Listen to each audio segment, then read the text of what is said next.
सौवाद की एक बात यह कि यूपी के मुजफ्फरनगर में जो हो रहा है वो देखकर भी नहीं जागेंगे तो सब भूखेंगे। मुजफ्फरनगर की भरतिया कॉलोनी में हंगामा मचा हुआ क्योंकि वहां ज्यादातर हिंदू परिवार रहते हैं और एक मकान एक मुसलमान ने खरीदा। लोग सड़क पर आ गए कि यहां मुसलमानों को नहीं रहना चाहिए।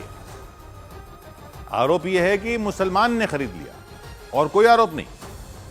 उनका आरोप है कि जो लोग आए हैं वो लोग वहां नमाज पढ़ रहे हैं और कोई बैनर वगैरह लगे हुए हैं वहां पर। इस पर सब लोग बहस किए जा रहे हैं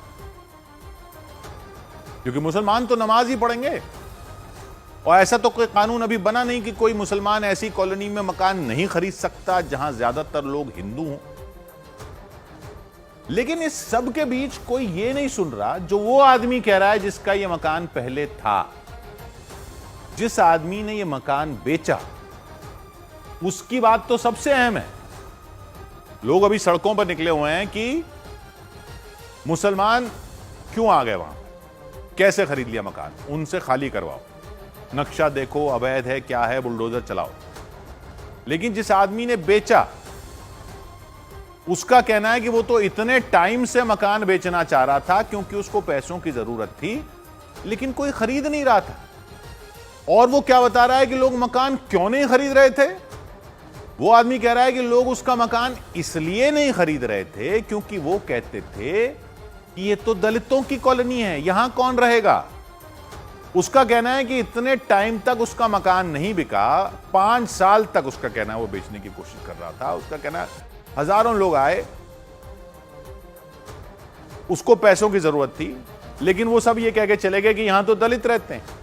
इतने टाइम तक मकान नहीं बिका क्योंकि लोग कहते थे कि यहां कौन लेगा, यहां तो दलित रहते हैं, वाल्मीकि रहते हैं। और अब बवाल इसलिए मचा है क्योंकि एक मुसलमान परिवार रहने आ गया। चाहते क्या हो। अब ये लोग जो विरोध कर रहे हैं कि वहां कोई मुस्लिम नहीं आना चाहिए, वो इस पर कुछ क्यों नहीं बोल रहे जो पिछले मकान मालिक कह रहे हैं। पिछले मकान मालिक तो इतने साल तक उनके पड़ोसी थे ना।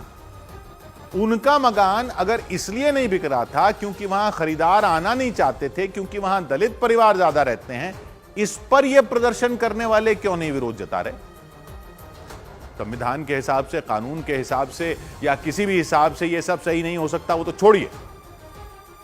अब हालत तो देखो क्या हो गई है।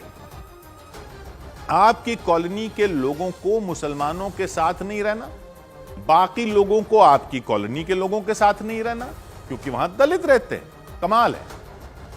आजादी के 77 साल, हिंदुस्तान के टुकड़े होकर पाकिस्तान बने 77 साल हो गए, संविधान का राज है, कानून का राज है, वगैरह वगैरह सब बातें तो साइड पर रखो। ये तो देखो हो क्या रहा है।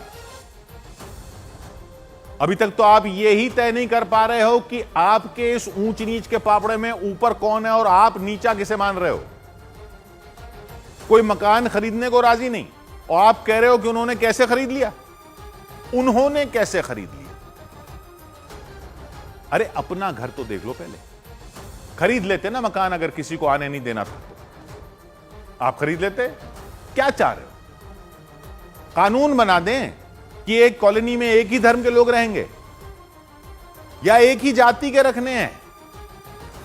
एक कॉलोनी में एक ही जाति के, या गली के हिसाब से बांटना है जातियों में भी, या ऊंच नीच फ्लोर के हिसाब से बटेगी। ऊंचे वाले ऊपर रहेंगे या ग्राउंड फ्लोर लेंगे। हो क्या रहा है। चुल्लू पर पानी ले लें हम सब, डूब न मरे उसमें। सौवाद की एक बात। न्यूज़ 18 इंडिया चौपाल, एक ऐसा मंच जहां जब जब बात निकलेगी तो सिर्फ दूर तक नहीं बल्कि दुनिया के कोने कोने में जाएगी। क्योंकि इस बार बात होगी भारत के वैश्विक महाशक्ति बनने के लक्ष्य पर। सरकार, समाज, सेलिब्रिटी और स्पोर्ट्स स्टार्स के साथ न्यूज़ 18 इंडिया चौपाल देखिए सिर्फ न्यूज़ 18 इंडिया पर।